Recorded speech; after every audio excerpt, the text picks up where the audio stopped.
சர்க்கஸ்னா சிங்கம் இருக்கணும், சபைன்னா எங்கள் சங்கம் இருக்கணும். சொல்லுங்கப்பா, ஊருக்குள்ள ஏதாவது பிரச்சனையா? பஞ்சாயத்தில் தீர்ப்பு சொல்லணுமா? டேய், முதல்ல கண்ணாடியை கழட்டுங்கடா, தாங்க முடியலடா. பொறாம டல்மி பேசுனதெல்லாம் கேட்டீங்கல்ல, எல்லாம் சரிதானே? என்ன சரிதானே? வீட்டுக்கு 500 வசூல் பண்ணி அதில் 300 செலவு பண்ணி 200 ஆட்டை எப்படிலாம் பார்க்குறீங்க? அதுக்கு தான் இந்த கூட்டம். என்னடா அவசியம் முடிவாண்ணா சொல்கிறது? நம்ம ஊரோட ஒரு சின்ன ஆளப்பட்டிக்காரங்க அவங்க ஆடன பழங்கி நடத்தல. ஏன் இந்த பூச்சிப்பட்டிக்காரங்க நடத்தின ஆடன படத்தை பற்றி இந்த ஊரே ஒரு வாரமாக பேசுனீங்களையா? ஒரு ஆடன படங்கி பார்க்கறதுக்காக ஊரை தெருவாயா போகிறது? இந்த தடவை ஆடன படங்கி தடை பண்ணினா இந்த நாட்டை விட்டு போகிறத ஒரு வழி இல்லையா பாஸ் பாண்டே? பின்ன என்னடா, இந்த ஊர்லேயே சிலுக்குன்னு பேர் வச்சுட்டு ஒரு கிளுகிழப்பு இல்லாமல் இருந்தால் எப்படி?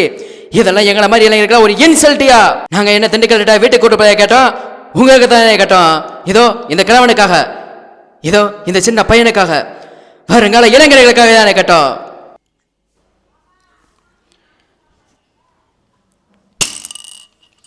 ஏண்டா லேட்டு? சரி கொடு மாப்பிள்ள, நம்மளை கொஞ்சம்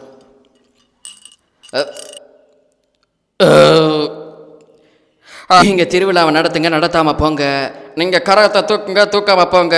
ஆனால் எங்களுக்கு ஆடல் பயிற்சி போட்டே ஆகணும், போட்டே ஆகணும்.